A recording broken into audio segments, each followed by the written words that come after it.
Siachen glacier, जिसे ऐसे तो गुलाब की घाटी होना चाहिए, लेकिन इस जगह ने हमारी इंडियन आर्मी की जिंदगी कांटों से भरी बनाई हुई है।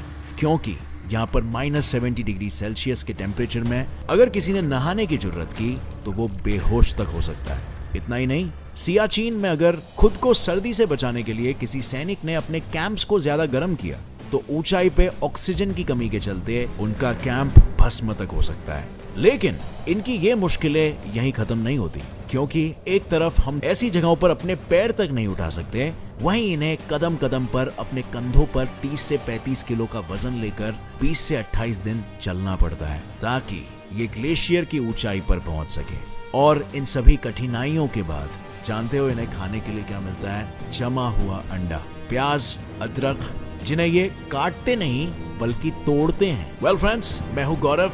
आज आपको हमारे इंडियन आर्मी की ऐसी ही चैलेंजिंग जिंदगी का आईना दिखाने वाला हूं। In our today's video titled Indian army life in Siachen glacier. दोस्तों, सियाचिन ग्लेशियर में हमारी सुरक्षा में मौजूद इंडियन आर्मी के बारे में जानने से पहले हम ये जान लेते हैं कि आखिर समुद्र से 24,000 फीट की ऊंचाई पर चारों तरफ बर्फ में घिरी हुई इस जगह पे ऐसा क्या हुआ था जिस वजह से हमारी इंडियन आर्मी को यहाँ दिन रात रहना पड़ता है। दरअसल सच्चाई ये है कि सियाचिन ग्लेशियर पे सबसे पहले पाकिस्तान की नजर पड़ी थी और वो इस जगह को देखते ही समझ गया था कि सियाचिन से इंडिया की हर हरकत पे नजर रखना आसान हो जाएगा। लेकिन आजादी के बाद दोनों ही देशों ने शांति और अमल का एग्रीमेंट साइन किया था और इसी वजह से पाकिस्तान डायरेक्टली सियाचिन में नहीं घुस सकता था। इसीलिए उसने 1970 तक चुप के सिर्फ इस ग्लेशियर पे चढ़ने का ही अभियान चलाया। हालांकि अपनी इस हरकत को वो ज्यादा दिन तक गुप्त नहीं रख पाया, क्योंकि 1981 में इसकी खबर इंडियन आर्मी के कर्नल नरिंदर बुल कुमार को लग गई, जिसके बाद फौरन हरकत में आते हुए इंडियन आर्मी ने कर्नल कुमार को यह ऑर्डर दिया कि वो सियाचिन ग्लेशियर के पूरे इलाके का नक्शा बना ले ताकि उन इलाकों को कब्जा करने में इंडिया को आसानी हो।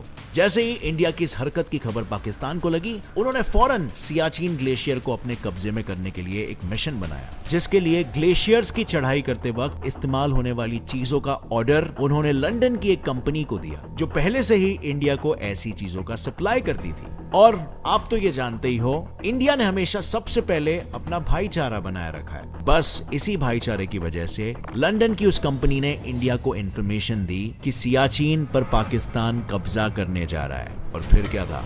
पाकिस्तान को नाकामयाब करने के लिए अप्रैल 1984 में इंडियन आर्मी ने ऑपरेशन मेघदूत चलाया और पाकिस्तान के सियाचिन ग्लेशियर के टॉप पे पहुंचने से एक हफ्ते पहले ही खुद का झंडा वहां पर गाड़ दिया। इसके बाद जब पाकिस्तान सियाचिन की ऊंचाई पर पहुंचा, तब उसने देखा कि इंडिया ने सियाचिन पर तो कब्जा किया है और साथ ही उसके वेस्ट में स्थित सल्टोरो रिज को भी अपने हिस्से में ही ले लिया है, जहां फिलहाल इंडिया के 100 से भी ज्यादा बेस कैंप्स है। हालांकि भारत की इस जीत के बाद भी पाकिस्तान सियाचिन पर अपना दावा करता रहा और इसी वजह से 1984 से 1999 तक दोनों देशों में काफी खून खराबा भी हुआ है। लेकिन एक सच ये भी है कि सियाचिन में गोलियों से ज्यादा मौतें वहां के मौसम की वजह से हुई है, जिसका जिक्र खुद हमारे union minister of defence Rao Inderjit Singh ने 2015 में लोकसभा को एक लेटर लिखते हुए किया था और बताया था कि ऑपरेशन मेघदूत के बाद से अब तक सियाचिन में मौसम की मार ने 869 सैनिकों की जान ले ली है। जवानों की हुई मौत से आपको इस बात का अंदाजा लग ही गया होगा कि सियाचिन ग्लेशियर का तापमान सांसों को भी जमा सकता है। वहां के हालत कुछ ऐसे हैं कि चाहे अंडा हो या प्याज या फिर इंसान की सांसें ही क्यों ना हो, सब कुछ जम जाता है। और इसी वजह से हमारे जवानों को ताजा पकाया हुआ खाना बहुत कम नसीब होता है। फिर भी पेट है तो उसको भरना भी तो जरूरी है, वो भी ऐसे खाने से जो शरीर को अंदरूनी गर्माहट दे। इसीलिए इंडियन आर्मी को चॉकलेट, गुड़ और चिकी जैसी चीजें रोजाना दी जाती है। और रहा सवाल खाने का, तो सियाचिन में इंडियन आर्मी को ज्यादातर पैक्ड खाना ही दिया जाता है, जिन्हें बस गर्म पानी में डालकर पकाया जा सके, क्योंकि यही चीजें -70 डिग्री सेल्सियस में आसानी से पका के खाई जा सकती है। अब अगर आप ये सोच रहे हो कि उसके लिए पानी की जरूरत होती होगी, तो हाँ, बिल्कुल होती है और इसीलिए तो बेचारे बर्फ को पिघलाकर उसका ही इस्तेमाल करते हैं, फिर चाहे उन्हें पानी पीना हो या अपने लिए कुछ बनाना हो। अगर साइंटिफिकली देखा जाए ना, तो इंसान जितनी ज्यादा हाइट पे होता है, उसे अपने बॉडी में एनर्जी लेवल बनाए रखने के लिए उतनी ज्यादा कैलोरीज की जरूरत होती है। लेकिन दुर्भाग्यवश हमारे सोल्जर्स के साथ चाह कर भी ऐसा नहीं हो पाता। उल्टा कई बार बेस कैंप से पकाया हुआ जो खाना आता है ना, वो भी बीच रास्ते में ऐसे ही जम जाता है और सैनिकों तक पहुंचते पहुंचते उसमें कोई स्वाद ही नहीं बचता। और रहा सवाल इंडियन आर्मी की ट्रेनिंग और उनकी लाइफस्टाइल का, तो आई एम श्योर अब तक आप जान ही गए होंगे कि सियाचिन ग्लेशियर में रहना बच्चों का खेल बिल्कुल नहीं है। यहाँ काम करने के लिए शारीरिक तंदुरुस्ती और जज्बात दोनों का फिट रहना बेहद जरूरी है। इसीलिए तो यहाँ पोस्टिंग से पहले सभी जवानों की लगभग 5 हफ्तों तक स्पेशल ट्रेनिंग होती है, जिसमें शुरू के कुछ दिन उन्हें कश्मीर में सिर्फ ये सिखाया जाता है कि सियाचिन में उन्हें माउंटेन क्लाइंबर्स की तरह अपनी जिंदगी बितानी है। इसके बाद जब सैनिक ये लाइफ स्किल सीख लेते हैं, तब उन्हें सियाचिन बेस कैंप लाया जाता है, जहां उन्हें 21 दिन तक बकायदा सेना की तरह रेस्क्यू से लेकर डिफेंस तक सभी चीजें सिखाई जाती है। और इसी दौरान उनके दिन की शुरुआत रोजाना 1 से 1.5 घंटे मिलने वाली फिजिकल ट्रेनिंग से होती है, जिसके बाद उन्हें सियाचिन बैटल स्कूल में ऊंचाई पर बने ग्लेशियर पर चढ़ना उतरना, बर्फीले तूफान का सामना करना जैसी लाइफ सेविंग चीजों की ट्रेनिंग दी जाती है। और जैसे ही उनकी ये सब ट्रेनिंग खत्म हो जाती है, उसके बाद हर सैनिक को एक टेस्ट पास करना होता है और जो भी जवान इस टेस्ट को पास करता है उसे ही ऊपर सियाचिन ग्लेशियर में भेजा जाता है, जहां उसकी पोस्टिंग सिर्फ 3 महीनों के लिए ही होती है। वैसे सियाचिन ग्लेशियर में पड़ने वाली ठंड का अंदाजा आप इसी बात से लगा सकते हो कि वहां मैक्सिमम टेम्परेचर भी -30 डिग्री सेल्सियस है। ऐसे में मैं और आप नहाना तो छोड़ो, पानी के बारे में सुनना भी नहीं चाहेंगे। और इसीलिए तो यहाँ पोस्टेड आर्मी के जवानों को भी ना नहाने की हिदायत दी जाती है और ना ही शेव करने की, क्योंकि यहाँ के कम टेम्परेचर में स्किन एकदम नाजुक हो जाती है, जिस वजह से अगर शेविंग के दौरान किसी सोल्जर को इंजरी हो गई तो उसका वो घाव भरने में जरूरत से ज्यादा वक्त लग जाएगा। सिर्फ यही नहीं, पोस्टिंग के बाद जितने भी सैनिक सियाचिन में रह रहे होते हैं ना, उन पर हर पल जान का खतरा मंडरा रहा होता है, क्योंकि इस बर्फीले रेगिस्तान में कौन सी जमीन कब धंस जाए, कब कहां से कौन सा तूफान आ जाए, ये कोई नहीं कह सकता। और इसीलिए यहाँ पर सभी सैनिक खुद को एक रस्सी से बांधकर ही कहीं भी आते जाते हैं, ताकि ऐसी कोई भी सिचुएशन में वो एक दूसरे की मदद कर सके। बट फ्रेंड्स, अभी आपको अंदाजा ये तो हो ही गया है कि क्या खतरनाक जगह, अलग लेवल खतरनाक। बट इनकी ये समस्याएं यहीं पर खत्म नहीं होती, क्योंकि सियाचिन बेस कैंप से ऊपर ग्लेशियर तक इंडियन आर्मी को महीने का राशन सिर्फ कुछ ही सेकंड्स में मिलता है। मतलब सियाचिन के मौसम और वहां चलने वाली 160 किलोमीटर प्रति घंटे की हवा में किसी भी हेलीकॉप्टर को उड़ा पाना मुश्किल है, और इसीलिए वहां पर खास हेलीकॉप्टर चीता को उड़ाया जाता है, जो महीने में एक ही बार सिर्फ 30 सेकंड के लिए ऊपर बनाए गए हेलीपैड पर रुककर राशन डिलीवर करता है, ताकि उनके किसी भी मूवमेंट की भनक दुश्मन को ना लगे। पर अब अगर आपको लग रहा है कि सियाचिन ग्लेशियर में रहने वाले सैनिकों की मुसीबतें सिर्फ यहीं तक है, तो मैं बता दूं, ऐसा भी बिल्कुल नहीं है। क्योंकि सियाचिन में इंडियन आर्मी को दुश्मन के साथ साथ मौसम से भी दो हाथ करना पड़ता है, जिसमें कई बार सिचुएशन ऐसी खराब हो जाती है कि नींद में ही ऑक्सीजन की कमी से सैनिक की मौत हो जाती है। और इसीलिए यहाँ रहने वाले हर सैनिक को अपने कदम बहुत फूंक फूंक कर रखना पड़ता है, सावधानी के साथ, लंबी सांसें लेते हुए। क्या पता कब कौन सी लापरवाही उनकी जान ले ले।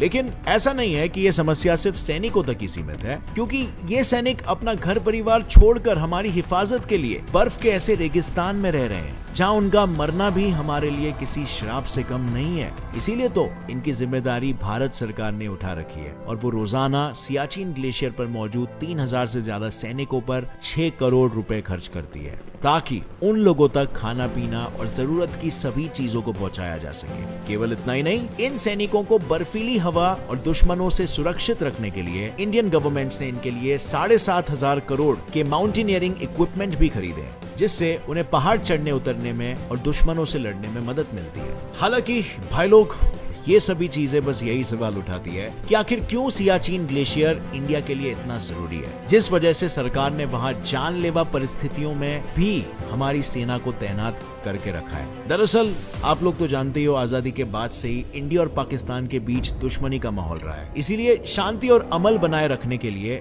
1949 में कराची एग्रीमेंट और 1972 में शिमला एग्रीमेंट, दोनों ही देशों ने ये तय करते हुए साइन किया था कि काराकोरम की पहाड़ियों के पास मौजूद सियाचिन ग्लेशियर में कोई भी देश घुसपैठ नहीं करेगा। लेकिन जैसे हमने पहले डिस्कस किया, क्योंकि भारत नहीं चाहता था कि काराकोरम की पहाड़ियों में LOC के खत्म होते ही एक तरफ NJ 9842 जो पाकिस्तान के बाल्टिस्तान का एंड पॉइंट है और दूसरी तरफ जो चाइना के अक्साई चीन का पॉइंट है, वो किसी भी हालत में सियाचिन की वजह से एक हो जाए। और ऐसा इसीलिए क्योंकि अगर दोनों में से किसी भी देश ने सियाचिन पर कब्जा कर लिया तो उसके लिए हमारी हर हरकत पर नजर रखना तो आसान हो ही जाएगा। साथ ही ये दोनों देश अपने राजनीतिक रिश्तों की वजह से एक साथ इंडिया पर हमला भी कर सकते हैं और ऐसा होने पे इंडिया के लिए अपने दो दुश्मनों से एक साथ लड़ना थोड़ा मुश्किल हो जाएगा। इसी वजह से इंडियन आर्मी को सियाचिन में खराब हालातों में भी तैनात किया गया है ताकि वो दोनों ही देशों में जन्मी